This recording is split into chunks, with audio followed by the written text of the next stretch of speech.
switched on. There we go. So welcome everybody from different parts of the world, France, UK, Hong Kong, and India. And I know that we've got some other people who will be joining us. Somebody contacted me today to say that she wants to come, but she can't come until halfway through. And I said that would be fine. So at the moment, we've got our wonderful selves, just 5 of us, but with all our different experiences. So while we are just hanging in there for a couple more minutes, let's just go round and find out from people if they're teaching at the moment, who they're teaching, and what kind of thing. So, Eleanor, would you like to start as you haven't been to the meetings before? Yeah, so I'm teaching uh sporadically sort of the homeschooling groups. Ah, Um and some of them because I have to travel a bit, they're only once a month. Some of them yeah. are like every 2 weeks. So I'm teaching from age 3 up to about 13, 14 year olds. Yeah, Um so it's about um trying to work the dynamic of a group that you're not seeing on a regular yeah. basis. But you're teaching them face to face, are you? Yeah. Yeah. And Yeah. is it, you said homeschooling, so is it in their homes? No, it's like homeschooling networks of people who've come Right. together. I see. Yeah. Yeah. Oh, that's good. Welcome, Matt. Nice to see you. Can you hear us, Matt? Yes, I can hear you. Nice to see you all. Pleasure to Where are meet you, everybody. Matt, at this moment? I'm in Vietnam, of all Oh, places, oh, in Hanoi, is where I live oh, currently.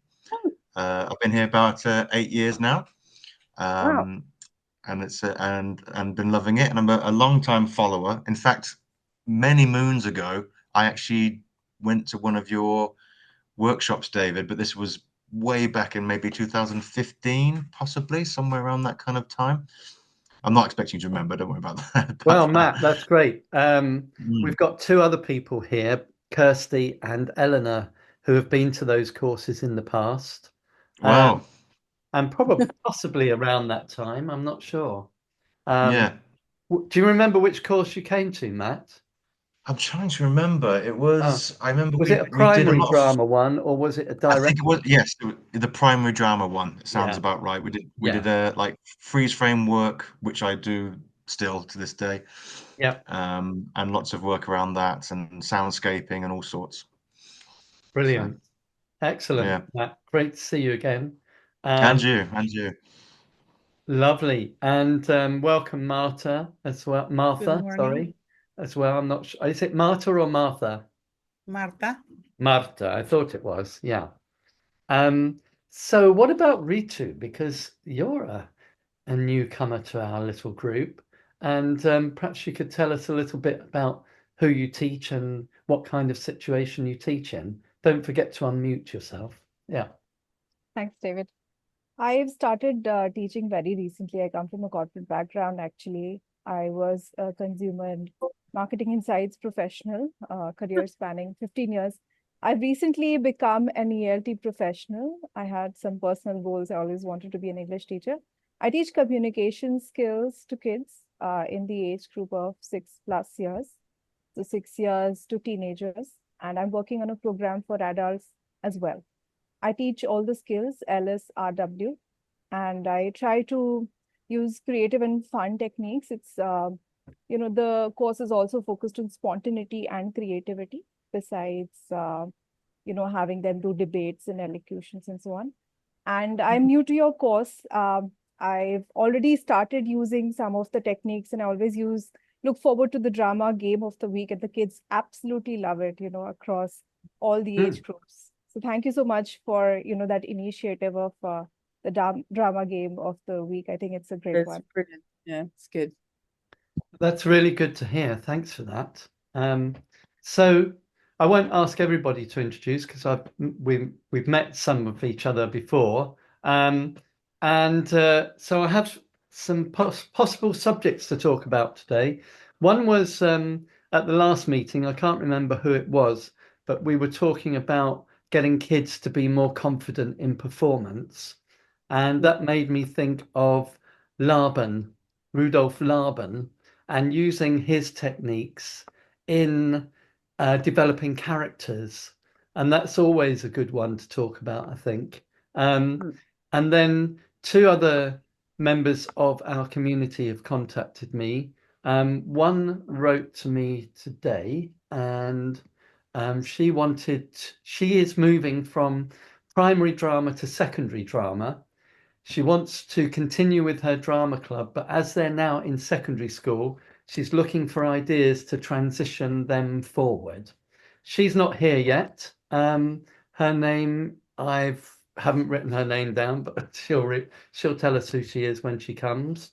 Um, so that was one thing, and the other thing was that Kirsty wrote to me as well, um, to say that she'd been working on the Evacuees module that I have for download on the website. So actually, I thought I'd just share that with you and just talk a little bit about that. Let me just share my screen. Here we go, and find what I want to show you. So yeah, so I've got this drama lesson plan, which is from my book, Learning Through Drama in the Primary Years, which has similar lessons and lots of techniques for using drama across the curriculum. But this one's great because it uses so many different techniques. We've got Conscience Alley, hot seating, roll on the wall, role play, rumors. You can see how many different drama techniques you could use within this. It was inspired by the fact that working on World War II evacuees in the UK has been part of the primary school curriculum here for a long time. And it's also very popular with kids because obviously it focuses on children and what happened to them in 1939. And what I've done is I wrote a story, a fictional story about some children who were evacuated from London to the countryside. And through that, I then explore different aspects of the evacuation. And it's all based on quite thorough research with links to audio recordings and websites and so on. So there's plenty to look at there.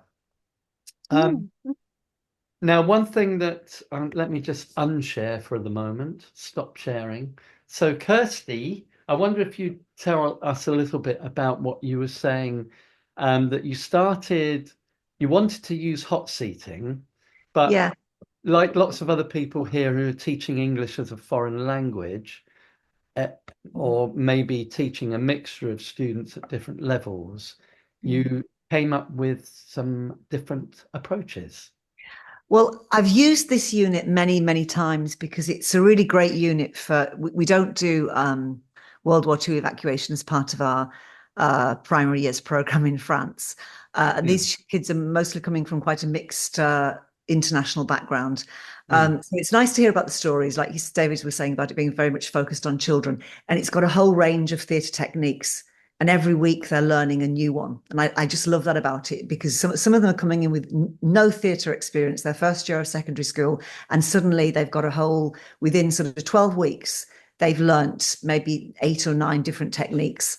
But the one that I've had sort of issues with in a mixed group. For Anglophone children, this is easy, but in quite a mixed group where children might be quite Francophone, a hot seating exercise is quite challenging, even if they've sort of prepared the idea of having an evacuee child. And I've called myself Rose and I'm 10 years old and I've come from London. They create a background. When it comes to being asked direct questions from other children in the class, it's very hard. So instead of making it a classic hot seat, I set it up a bit like a Conscience Alley where you've got 2 rows of children and one row row one, let's say, and faces row two, and they ask questions, they answer questions all simultaneously.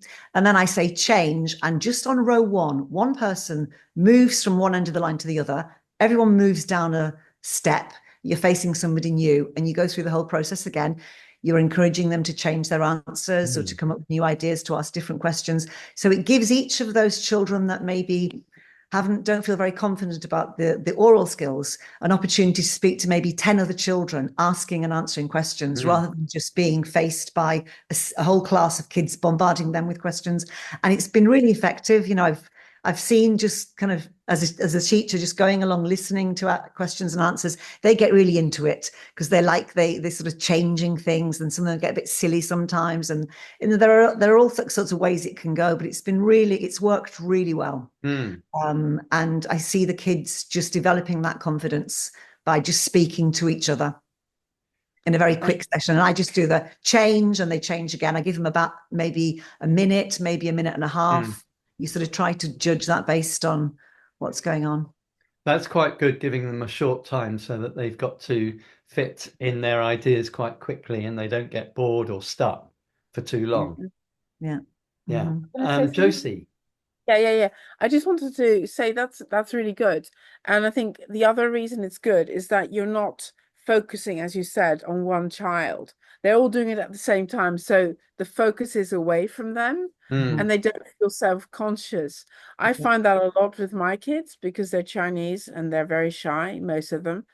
And they don't want to sort of, be put on the spot. Yes, some are fine with it, but most are not.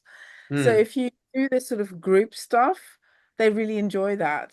They love it. And they know that the focus is not on them unless they're incredibly outgoing, of course, but that's quite rare. So, No, it's a very good point. Thank you.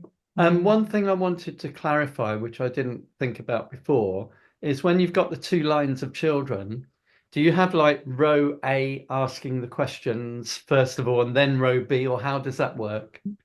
You could set it up any way you like, because it kind of came to me in response to a couple of kids I could see were really uncomfortable. I just thought I'm going to change it up. So it happened quite spontaneously. And I just said, let's try something new. So I just got them lined up and I said, okay, ask a few questions, answer a few questions. And I didn't give a very specific brief on that. So, but you could be more precise about that, of course. Yeah. That's quite good, because it's, it's a little bit like role play, because they're both in role, and they can also get ideas from each other. So if one asks a question, exactly, then they can answer it for their own character as well. Yeah, exactly. Yeah, they can take ideas from them all, because the group this actual subject is called Extended English, and it's a mixed group. So you've got children we've got 3 levels of per age group. So you've got very Anglophone, mixed level, and quite Francophone or other nationality that, just sort of not debutante English, but, with less vocabulary skills for sure, and oral skills. Yeah.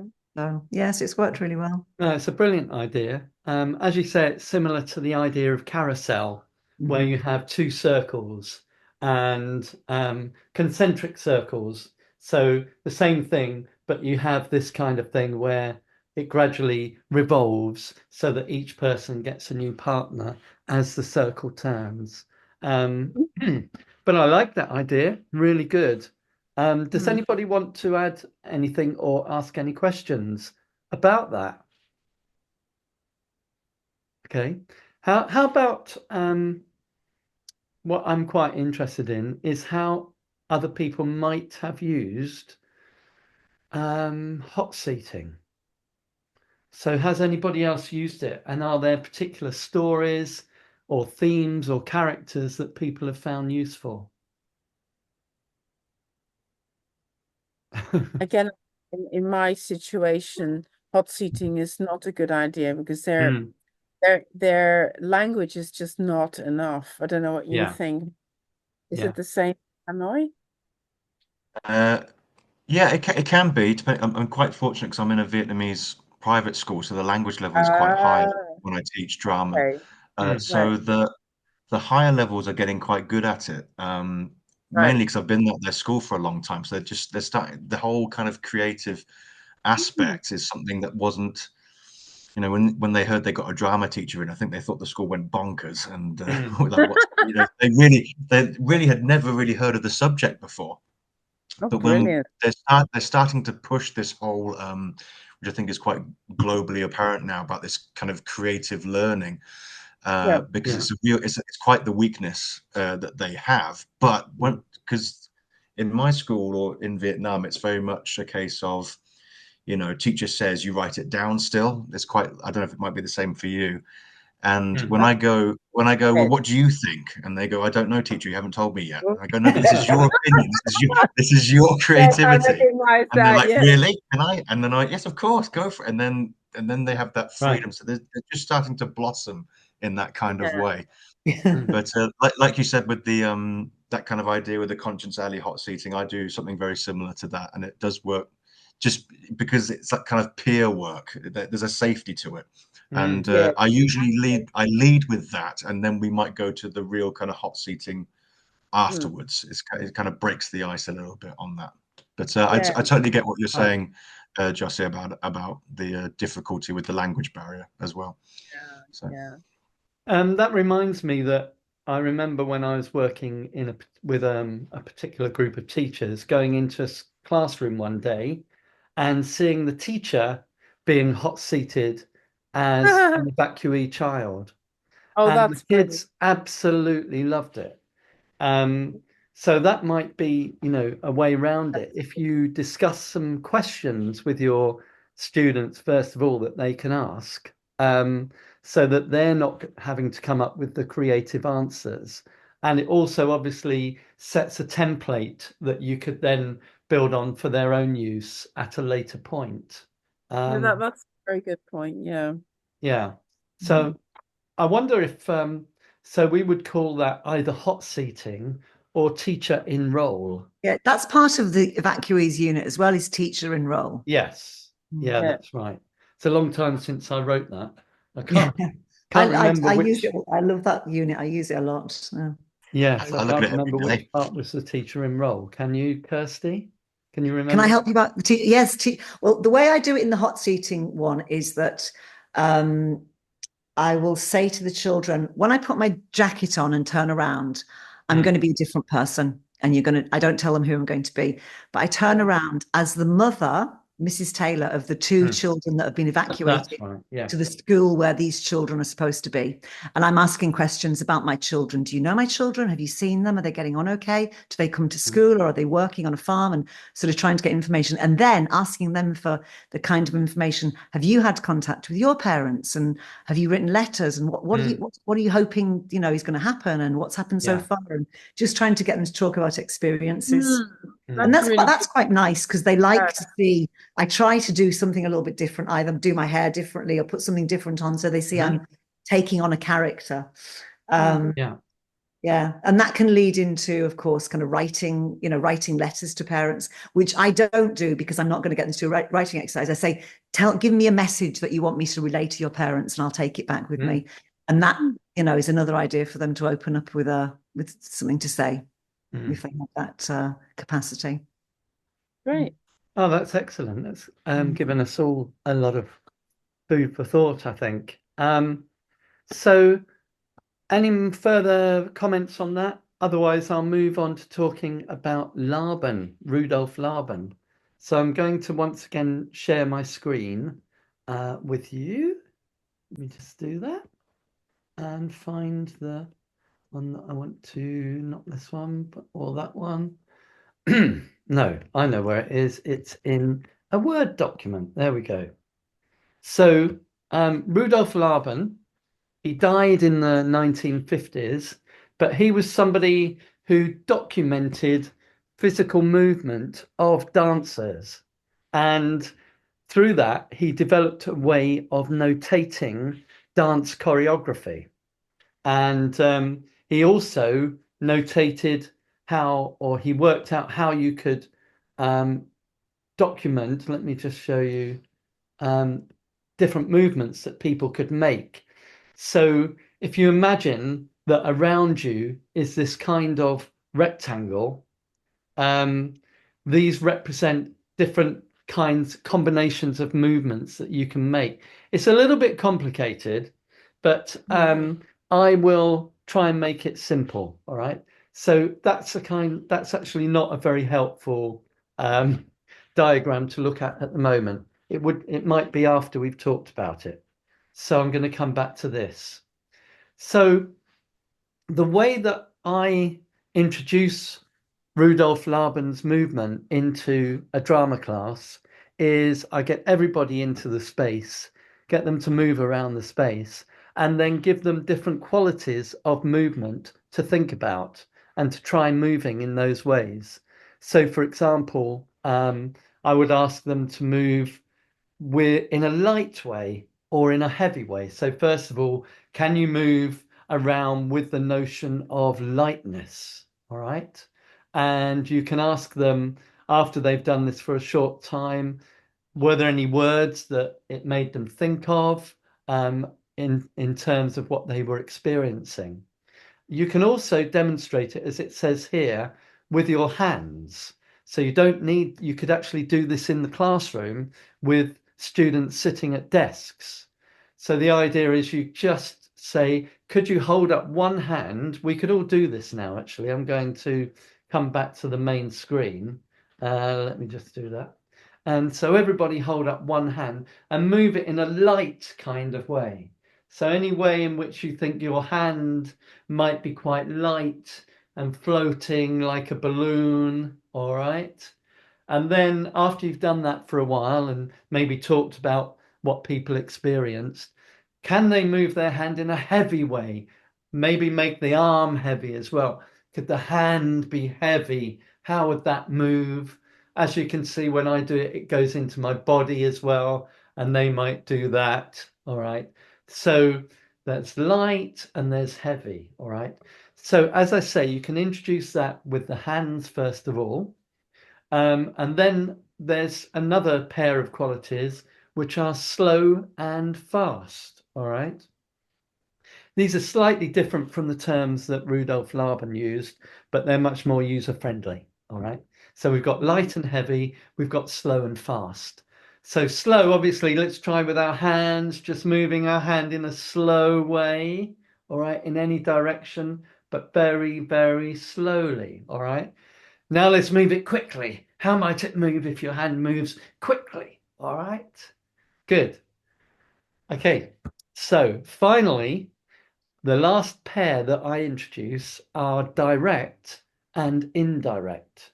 So without thinking about whether your hand is light or heavy or slow or fast, can you move your hand in an indirect way? So it's going in lots of different directions. It's never going in the same direction. All right. You could do it with two hands as well if you wanted to. All right. That's it. So that is indirect. And finally, direct. So it's always going in a straight line, always from one place to another, always knowing where it's going. All right. So, Okay. so now you've got light and heavy, slow and fast, direct and indirect. And with those 6 qualities, you can cover virtually any kind of movement. All right. And the interesting thing comes when you start combining those. So let's say we're back in the drama space and you've done a bit of the stuff with the hands. So now you could say, let's have, depending on the size of the group, let's have half the group standing up and the others will be the audience.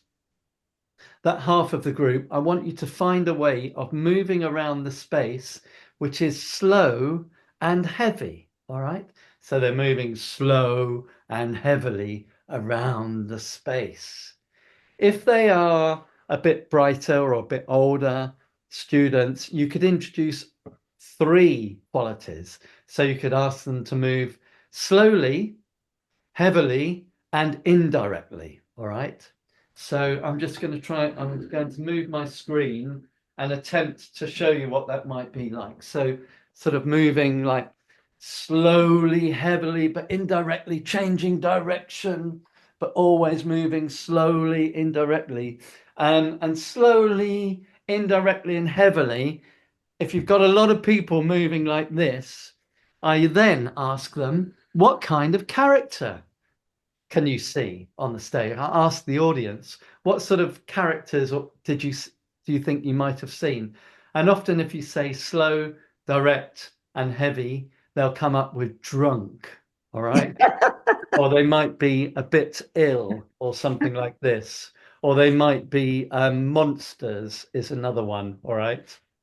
So then you can contrast it. Let's have the other half of the class up now, and they're going to be moving in a light, fast, and indirect way. Okay, so they're moving around really quickly, light and fast and indirect. And the characters that usually come up with this, from this, are fairies, right? So they're moving lightly and indirectly, but quickly. Da da da. That's a very fairy-like kind of movement. But then you can change one quality. So we've got light, quickly, and indirect. We could then have light, quickly, and direct. All right. So they're moving lightly but quickly over here and then over here. Who might they be? They might be, I'm just thinking, they might be spies. They're moving over here, stopping, moving over there, stopping. Okay. Do you see what I mean? So this is, in a way, you are gamifying choreography and you're introducing some qualities. I've talked about it in 10 minutes, but I would recommend you spend an hour on this, a whole session. And just make sure that everybody slowly experiences each quality so they understand what's involved. And let's see what other combinations there could be. There could be heavy, fast, and direct. Well, that's quite scary because it's like might be soldiers, for example, or it might be a really scary monster. Okay. And Trunchbull, it made me think. what? Trunchbull from Matilda. Trunchbull, yeah, excellent. Another one I was just thinking of was light, slow, and direct. I can't think what that's going to be. So it's light, slowly, and direct. Light, slowly, and direct. That might be sort of almost like ghosts. Yeah, Yeah, the ghost. I was just coming the towards ghost you, of Hamlet. Yeah. The ghost of Hamlet. Yes. So now, once you've done that, you've got a vocabulary that you can return to at any time. And one of the things that can be difficult with younger students or less inexperienced students is getting them to be characters. So sometimes you might say, oh, that the character should be older than that, and they might be at a loss. Probably they do this thing about with a walking stick, or something like that. But if you say to them, could you make your character heavy and slow? All right. So let's see, if you make him a bit heavier and a little bit slower, what might that bring to the character, So just having these bits of movement vocabulary are very, very useful. And just briefly going back to that, to this page, Laban calls them strong and light. I call them light and heavy, all right? Which is slightly different, but I think easier to understand. Sudden and sustained, I call fast and slow, all right? Yeah. And indirect and direct, I'm keeping the same. And here, I can't remember exactly how this works, but for example, if you take punch, that is a combination of direct, heavy, and sudden. All right. Sudden, So right. yeah, it's a while since I've used that diagram, so I'm not. Can you see it, by the way? No. No, sorry. I'll Sharing. share my screen. Thought of sharing the screen. Right. Okay, here we go. So yeah, so we've got these here. So Laban says sudden and sustained. I say fast and slow. Laban says light and strong. I say heavy. Sorry, light and heavy. Yeah. Okay. You don't really need to worry about that. And the other thing is that I have previously downloaded to our Facebook page this whole document, all right? So you can get it from the Facebook group page, all right? And if anybody can't find it there, just ask me and I'll send it to you, all right? No problem. Could So, you send it to me? Because sorry? could you send it to me? Yeah. What I'll do Because is I'll do it next lesson with my yeah. clever. What I'll do is I'll find it on Facebook now. In fact, I think I've got it here. So if you go to the Facebook group, and here we go. So you go to files, right? Did you see me click that? So I'm going to show you where that is again. So we've got files, which is here. Okay. Yeah. And that Yeah. takes you to files that I've uploaded. And one of those is this one. So you can then download it from here. All right. So if I put this in the group chat right now, then you can, let me stop the sharing and let me find the chat. Then you can actually download it now. All right. There we go. Are all of these also on Teachable through Drama Resources? I'm not sure whether I put Laban up there so far. Okay. It's one of those things. I probably put it on Facebook because I hadn't shared it on here. Okay. So no, I don't think I have, but I could easily put it up there, couldn't I? So I already feel like it would be a good idea. So I'm going to do that. Right. Okay. Okay, so that's that. So just going back, let me share that document because I must admit I don't retain all the Laban stuff as well as I did when I was first learning it. So can you see my screen now? Yeah. Yes. So we've got these 8 different terms, which are different combinations of the movements. And again, these, you don't have to use these, but they can be sometimes helpful. So float is light, slow, indirect, whereas glide is light, slow, and direct. Do you see what I mean? Dab is light, fast, direct. Flick is light, fast, and indirect. Maybe I was doing flick then. Dab, dab, dab. Okay. All right. I Yeah. was just gonna. I'm not quite sure of the difference of those. Maybe No. try it Very out. very similar. So you've got all of these, and now I'm going to show you how you can use them with language. All right. So once the groups have experienced the movement, you can add in language, and I'm going to stop sharing the screen to demonstrate this with you. And it's much easier than you think. So get everybody into a circle and you give them some text to learn. And it could be something from Shakespeare, or it could be something much, much simpler for younger students or language learners. But I am going to use to be or not to be, that is the question, all right? Because everybody should know that one. And what you do is you get everybody, first of all, to think about the movement of punch, which is fast and heavy and direct, fast, heavy and direct. So can everybody at their screens now give me some fast, heavy and direct punches? All right, brilliant. Now, what you do is get them to then say the words, but they are going to punch out each word. So let's all try that together. I'll demonstrate the first few words and then we can all do it. So to be or not. All right. So let's go after 3. I know it won't be in sync. 1, 2, 3. To be To be or not to be. to be. Is the That question. is the All right. question. So that's quite funny and people will enjoy doing it. They're using their bodies, so it's embodying speech. All right.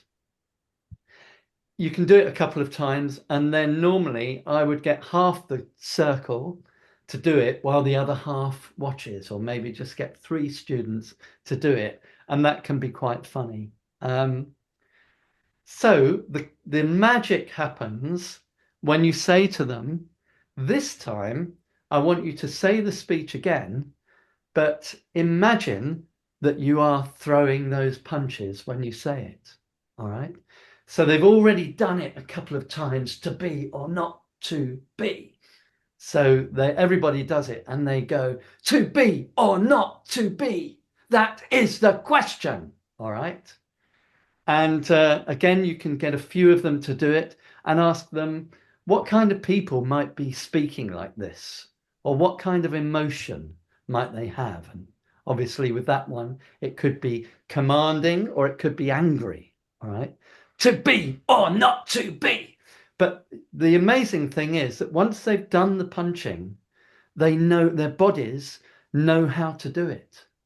And it's a great alternative to saying speak up to kids, because kids always find it hard to speak with a loud voice.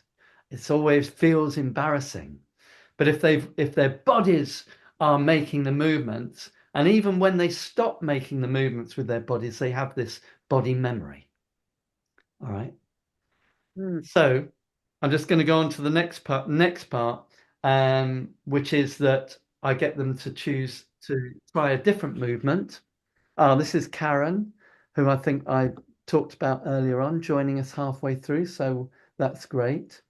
So I take another kind of movement. Hello, Karen. Maybe she can't hear. Hi, Karen, and welcome. I'm just finishing off talking about Laban movement and how it can help characterization. So in your circle now, you're going to get people to make a slow, I'm trying to think about this, a slow, light and direct movement. All right. So can everyone make a slow, light and direct movement? Slow, it's light and it's direct. Slow, it's light and it's direct. Now just imagine that you're stroking a giant pussycat. Okay, so it's slow, it's light, and it's direct.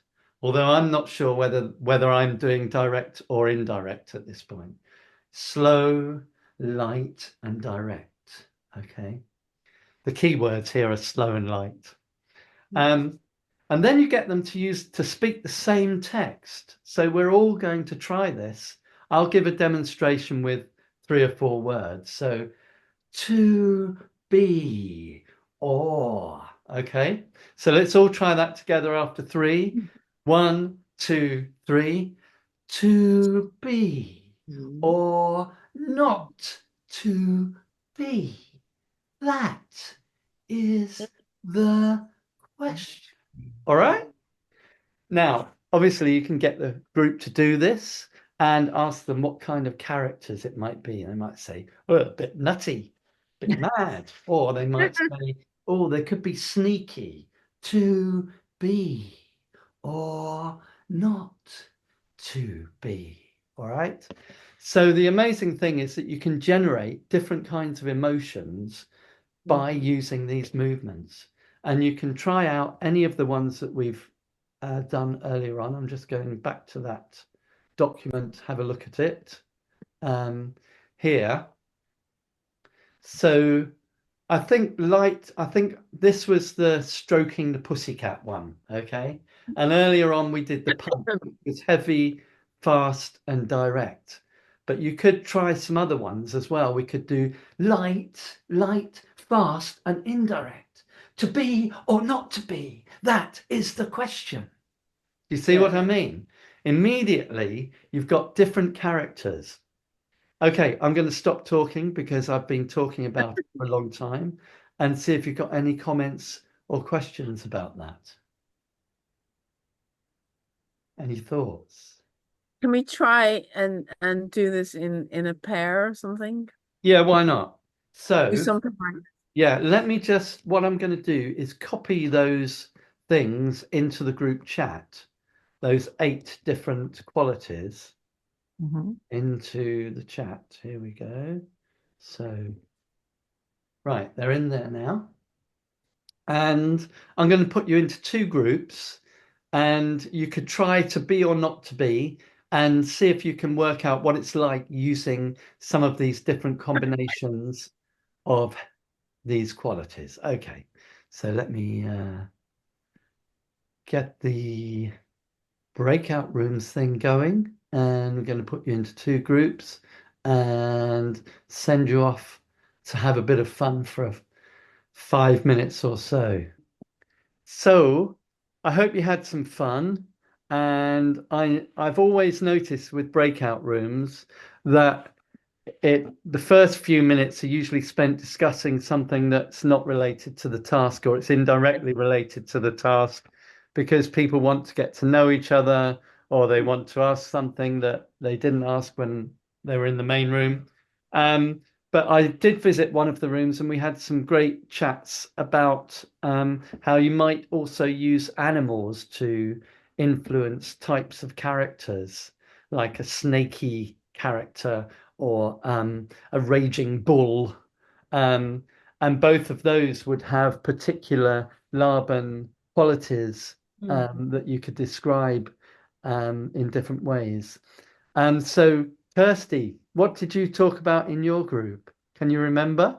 Or Yeah. what Well, did you do? we were quite good students because we went straight to the chat and went straight down the line and tried all of the different Oh, techniques wow. for the Wow. piece of. And actually, Karen had a really good idea. Show Karen's fast and slow punch because she missed it in the earlier session. So, Karen, why don't you show us what you came up with? Yeah, can you unmute yourself, Karen, please? Thank you. Hi, is that okay? Yes. I just wondered if that, like with the speed as well. So to be or not to be, Oh, that yeah. is the question. Varying the pace. Yeah. Just as you might in a fight. Yeah, Um, and that's also given me the idea that if you had a dialogue between two characters where they, even if they just learnt two lines of it, they could do that as a kind of sparring match, couldn't they? yeah. Or one could be a pussycat and one could be a raging bull or whatever. And then swapping around. So that's great. I like the varying of pace. And we sort of Karen, tried. where are you based? Or where Me, are you? I'm in Sorry? France, Toulouse, Oh, in France. Toulouse. Oh, lovely. And now I know that you sent me a little question earlier on, which I mentioned to the group who were here earlier about the fact that you're moving from having a group of primary students in a drama club to a group of now secondary, and wondering how you can transition with them in a way with your drama teaching. Yeah, Um, we do have people here who teach right across the age group. They teach primary and they teach secondary. And I know we've only got a few minutes left, but I'm just going to ask if anybody's got any words of wisdom they would like to kick off with in that situation. So it's a drama group, isn't it, Karen? yeah.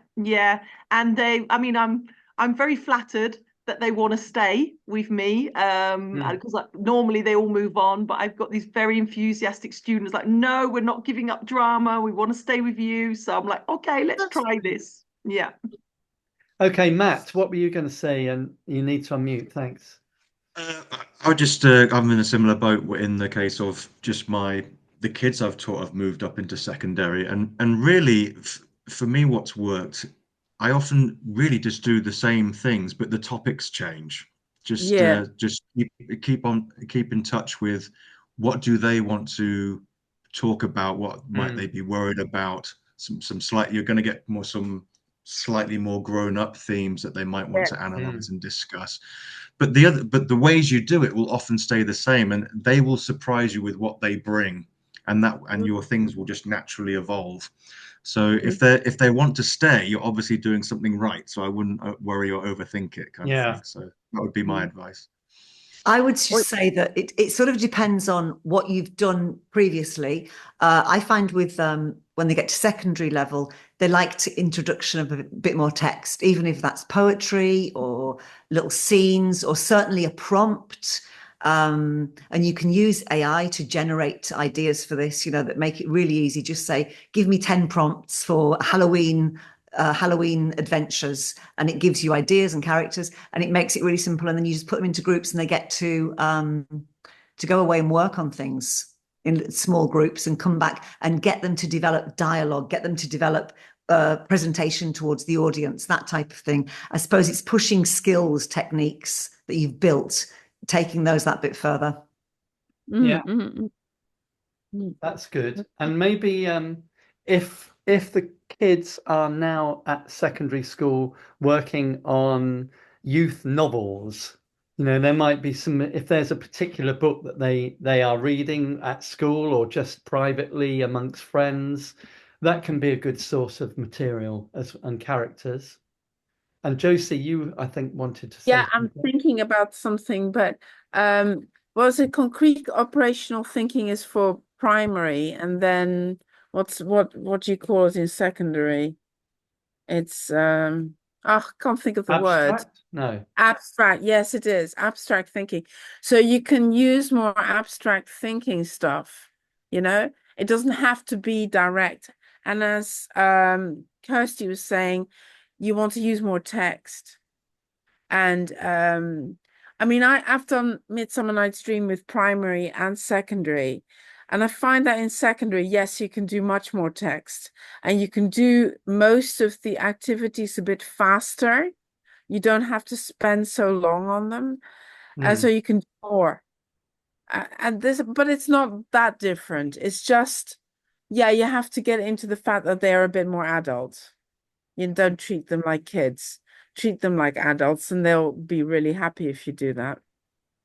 I think Yeah. I think what you've got, Karen, is gold dust, really. Yeah. Because if you started off with students at secondary level, that can be a bit of a hurdle to overcome. But if you've already got a great relationship with them, it would be amazing if they stay with you through puberty and all the emotional issues that brings up.